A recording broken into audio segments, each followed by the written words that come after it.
Hey guys, how's it going? This is the Lemon Tea podcast, I think, and apparently we're bi-weekly, bi-monthly, every other week.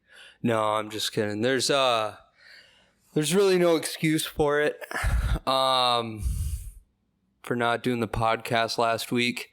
I mean, I have more than enough material to talk about. Considering how bad my road rage is and that I live in the cities, I could easily turn this podcast into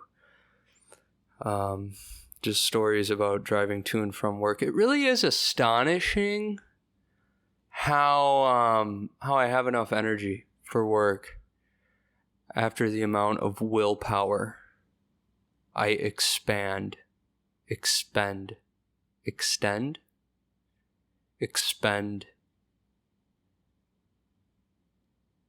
The amount of willpower I extend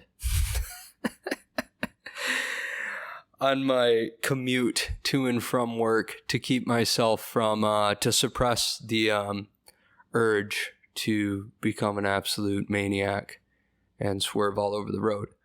I don't know what it is. I feel like the issue is people don't know how to merge when they get on the freeway, and I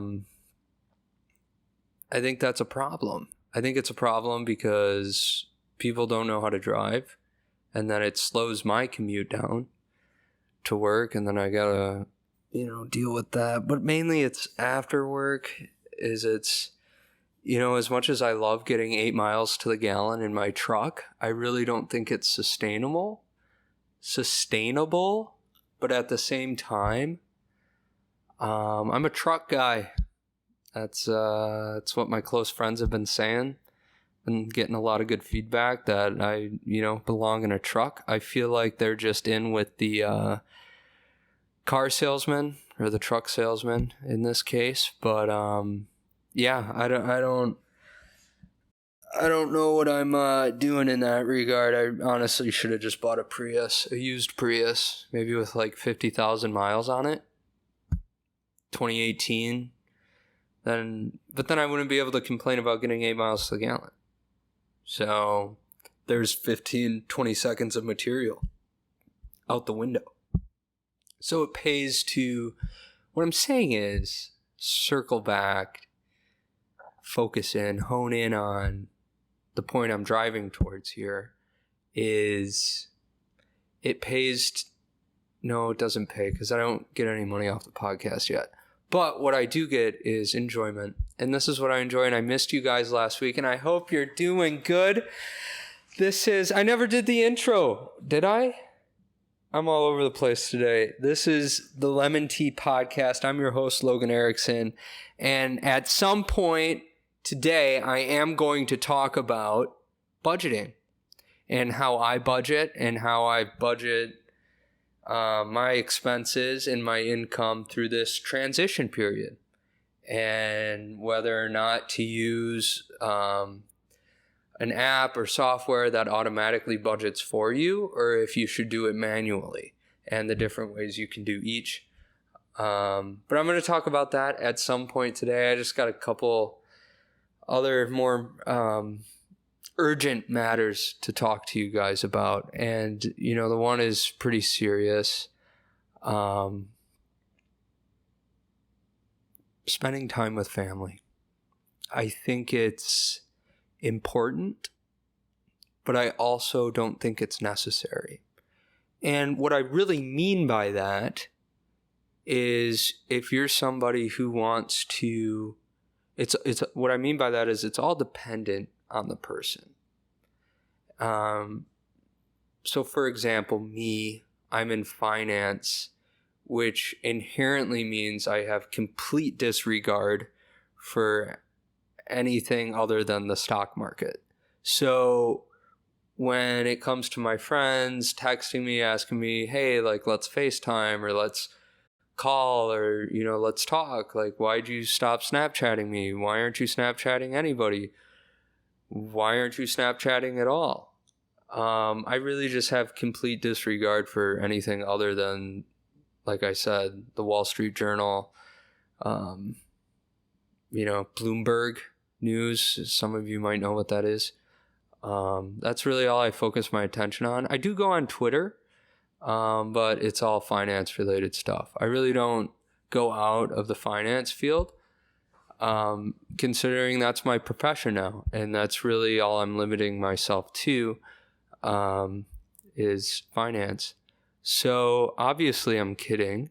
And what's important is you have to look at who you are. Are you somebody who wants to make a lot of money? Or are you somebody who wants to have a lot of fun? Obviously, you can see I'm very split between the two, and for that I am confused on which way to pursue. I do not know if I want to have fun for the rest of my life, and I don't know if I want to make a lot of money and have nice things. What is important, though, is that I can acknowledge this.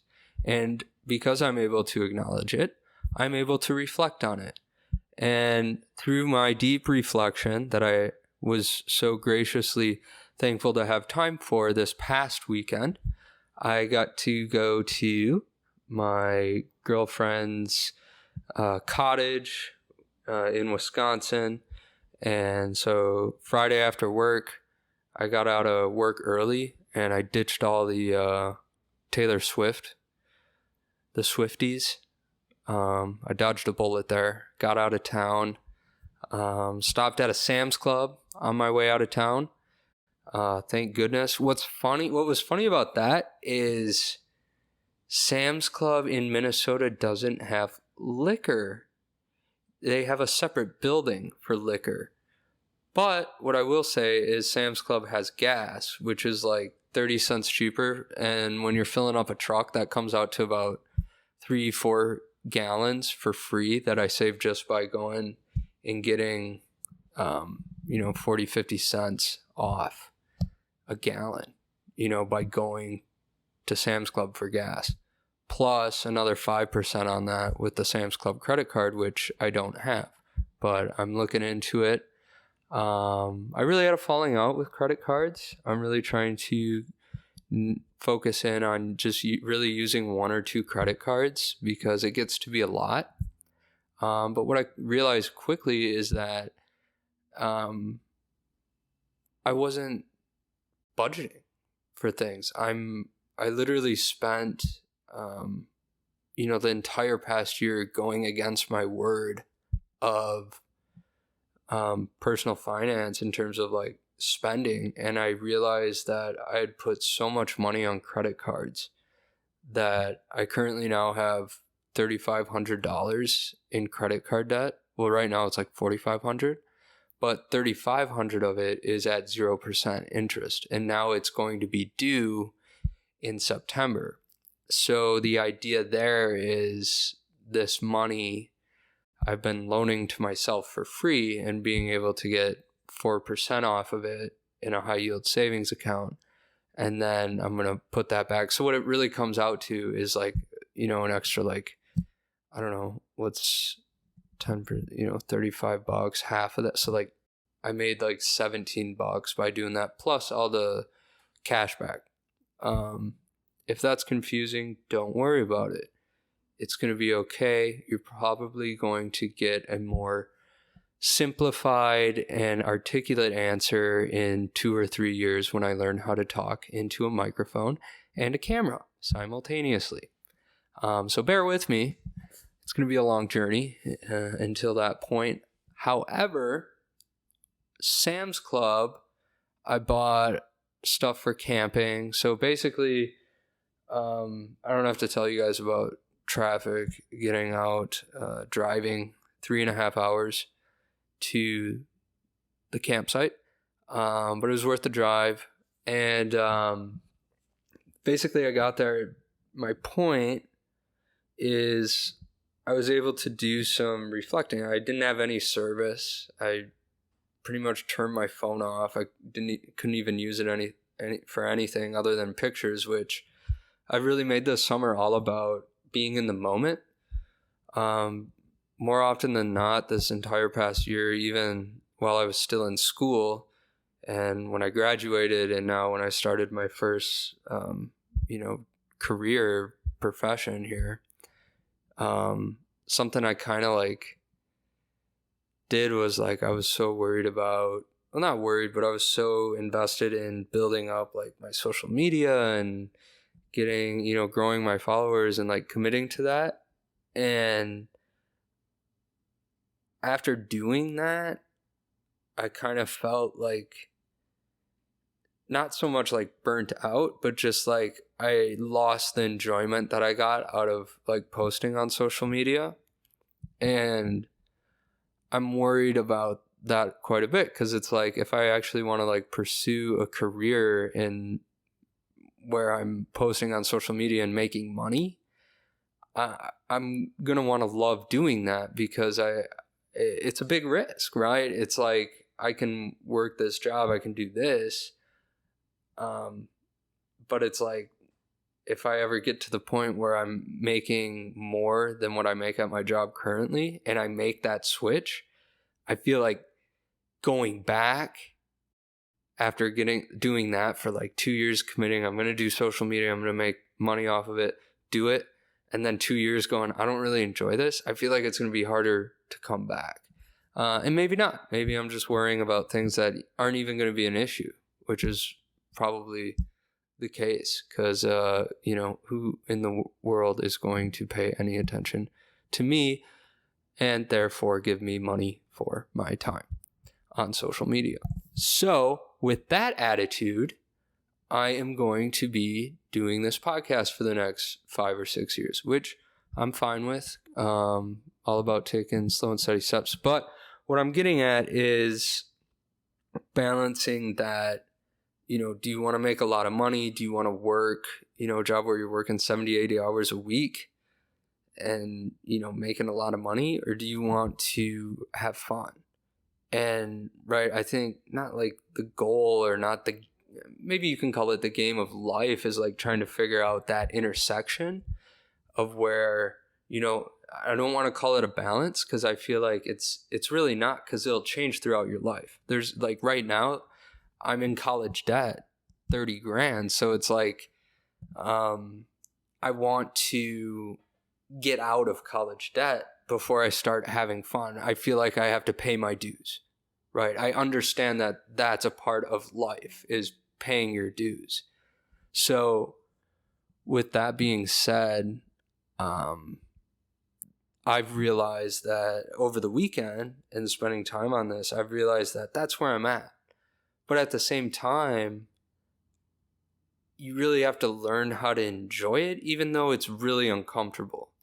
For instance, and I think I'll just get into the budgeting. So what I've been doing is doing a manual budget. So I have this app, it's called Spending, and it's on iPhone. I don't know if it's on Google, but it's very simplified manual entry, and it sounds terrible, but it takes about 10 seconds after I pay for something to put in an expense and selecting a category.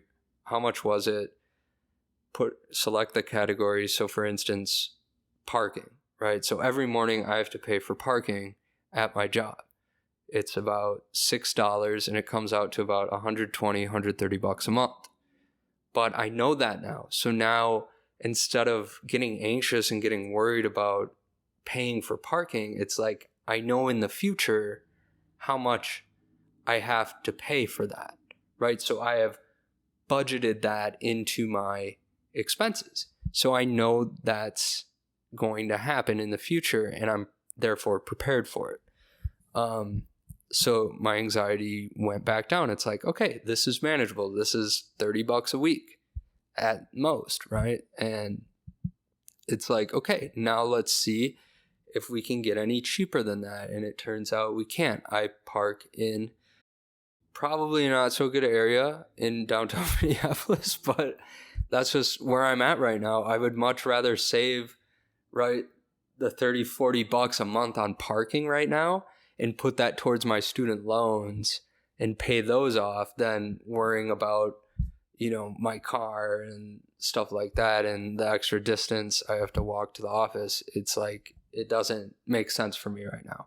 I would much rather make it more inconvenient for me to park further away from my office than to park at my office and have to pay $200-$300 for parking even. It's insane. So with that being said, that's just where I'm at. So with the budgeting, I've been able to see how much do I need, right? When you start putting in each time I go out for lunch or go out for dinner or fill up gas or buy groceries. I really don't spend my money on like crazy things. Like, it's very simple. It's right now it's groceries, it's right internet, phone, it's your gas, insurance, stuff like that. It's very close. So it's like I don't have a lot of what I'd say liabilities or bills, right? So with that being said, I can do the manual entry and I can start figuring out. So I'm not going to do this every month for the rest of my life. Let me make that clear. Right now, all I need is 2 or 3 months, maybe 4 months of tracking every dollar I spend and seeing where it goes. And then I can look at that. I can look at where my money has gone in the past 3-4 months. And then I can go, okay, so if I keep living at this, I'll call it quality of life, as in like my burn rate, like how much money I'm spending each day to sustain this quality of life, here's how much savings I have left over at the end of the month, right? And then part 2 is, once I've done that, it's, okay, where do I put this money I've saved? Do I put it into crypto? Do I put it into my retirement? Do I put it into build up my emergency savings? Or do I put it into, a fund money account? And it turns out I put it into all those different accounts because I think it's important I think that's a very important skill to learn.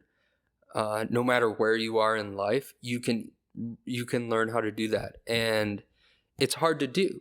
It's super hard to do, especially if you have kids, especially if you have, 2 jobs, or you have a job where you work all the time, or you're married, or like there's someone else that, in your life and you pay for virtually everything.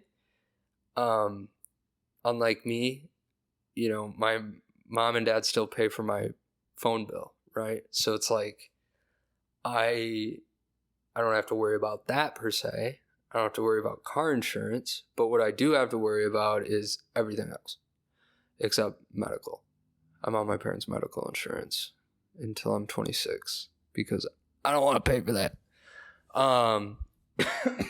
Excuse me. But the idea is you get good at doing this. You don't have to do it for the rest of your life. You get 3-4 months, get an idea of what you're spending. And as long as you don't have any huge life changes or surprise expenses, you're going to know what you can do, how many times a week you can go out, how much you can spend on food and groceries and stuff like that. And you don't have to be super involved with your finances. I mean, honestly, you don't have to think about spending money after you do manual budgeting for 4 months. That I've done it, like when I moved out from my parents, all I did was 3 or 4 months. And then I had an idea on what I was spending.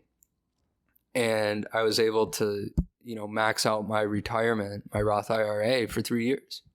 It was like, I just had money left over to do that because I was content with the quality of life I was living at the time.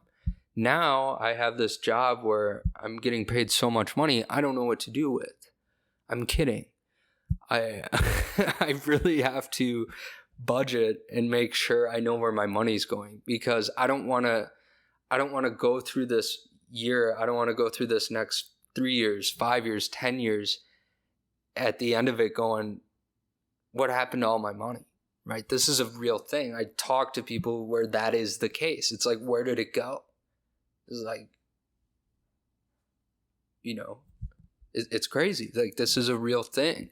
So being aware, how do you build that awareness? Manual budgeting with the spending app. I'm sure there's other entries. You need a notebook and paper. Obviously, then you don't get the cool automatic like visuals, and you can see, oh, I spent this much on groceries, this much on gas. That's why I use the app on my phone. But commit to it for the rest of the summer. Commit to it for 30 days. And I'm telling you guys, like, it will be night and day difference on how you go about thinking about money. Because once you do that, once you see, oh, I spent, $200 on gas this month, that's 20% of my take home, right? So it's like, how can I cut back on that? Oh, am I just driving to work?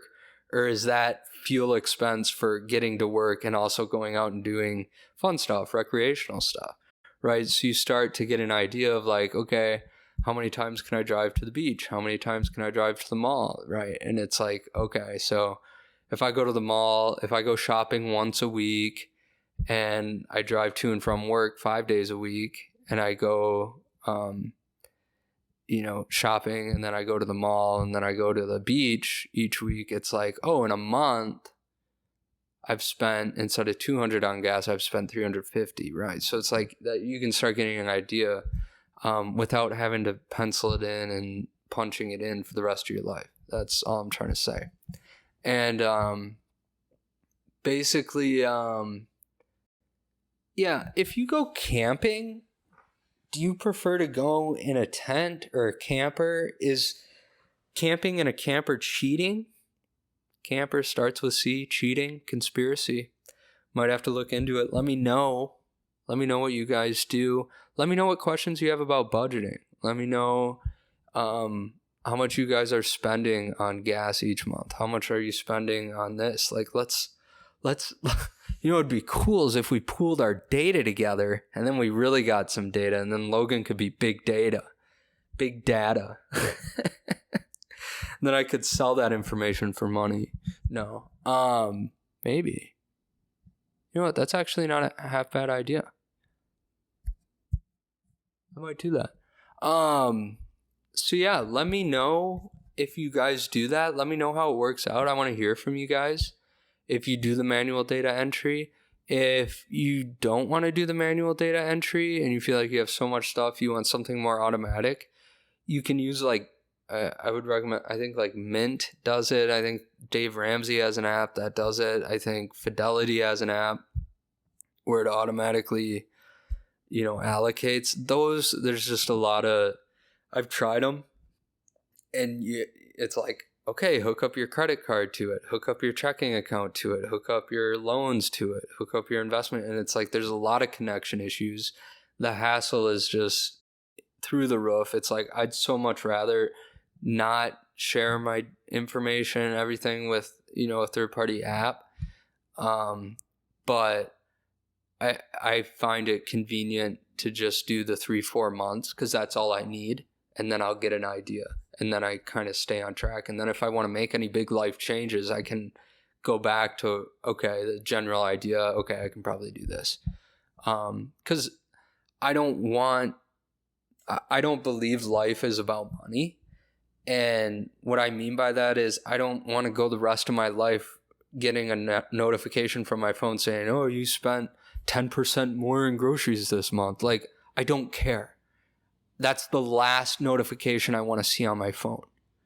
I mean, I can't even think of a worse notification to get than my monthly spending has increased on fuel by 82%. Like, I don't want to know that stuff. I don't care. But some people do, and to each their own. But for all intents and purposes, budgeting is cool. Budgeting is fun. I have nothing else to talk about. I do, but I really want to get going. I'm so excited. I'll show some emotion. So I am putting together a website, and I'm really going to start spending a lot of time. That's what I'm going to do tonight. Putting together a website where I don't quite know what it's going to turn into. I want it to be, what I will tell you is it is finance related. I don't even know what it's going to be, guys. It's going to be a lot of trial and error. It's going to be a lot of this and that. But what I do know is it's needed in a time where things are going to get hectic here pretty soon. And I'm not talking like ended like the stock. I'm not saying the stock market's going to crash and the currency is going to get what, you know, that's not what I'm saying. What I'm saying is in 20, 30 years, I think the finance, money, and economy, I think things are going to be very, very different. And I can't predict the future. I don't know what that's going to look like. But what I do know is things are going to be more expensive than we think. I honestly believe people are underestimating how expensive things are going to be in the future. And I don't want to get into the weeds about it, but I see it nearly every day at work. That's my job, is meeting with people and going through their finances. That's all I'm going to say on that. But I see situations where we didn't plan for this, right? They didn't plan good enough for what was happening, or they had the plan and they just didn't execute on it. You know, it's like, it's hard to see, it's hard to watch, but it's the reality, right? You get used to, you know, making $80,000 a year and spending $80,000 a year. What happens when you retire and you can only spend $40,000 a year? And now you're getting old, and now you have medical expenses, and now you have your insurance premiums go up, and all this stuff happens so quick, guys. It happens so fast, and I don't think the last years of your life should be worrying about money. I'm super against that. I'm absolutely 100% against the last few years of your life having to be, I need to downsize, I need to sell my home, I need to sell my car, and putting yourself through that, because nobody deserves that, but it's more often than not, that's the case. And I really worry about that for people. I worry about it for myself. I worry about it for my sister, my parents. It's like, this is a real thing, and I worry about you guys. So that's kind of the idea behind the website and what it's going to draw attention to and what it's going to hopefully help people with. There's tons of resources out there. There's hundreds and thousands of websites. There's tens and hundreds of companies that do this already, where it's all about, you know, setting up a plan, getting this together. But I really believe that people are, you know, smarter than a lot of finance people think. I think people, I don't think we give, I'm talking on behalf of like the finance industry. I don't think we give people enough credit for how smart they actually are. I don't think people are stupid. I don't think, you know, a lot of people are dumb. What I know is that we don't talk about this stuff enough. We don't talk about personal finance enough. We didn't talk about it in school enough. We didn't talk about it in college enough. We didn't talk about it with our families enough, with our parents. I know that. And to the people who did, what did you talk about? What did you know when you were 18? What did you know when you were in college about money? What did you know about credit cards? What did you know? Like, let me know, because I honestly, I don't know what, I don't know what the standard is, right? I don't understand, you know, how we're supposed to have a, you know, thriving country and economy if people don't understand what they're doing with their money, right? I don't think life is about money. I don't think life needs to be about money. And I think, you know, a lot of people's physical health, mental health, and especially their financial health has a lot to do with the quality of life they have. So with that being said, that's what the website's going to be about. I did the video in 1080, not 4K, because 4K is huge. Huge, massive. It's the biggest. It's the best, but it's too big, quite frankly. Shout out Mr. Ex-President. yeah, that's all I got, guys. Thanks for checking in. If you have any way to share this with somebody, share it. That would be awesome. Strongly appreciated. If you haven't reviewed or rated the podcast, give it 5 stars. That helps out more than you might think. And also sharing it, because that's something I want to know. What do you guys want to see more of? What do you want to see less of? Get in the conversation. Reach out to me on Instagram.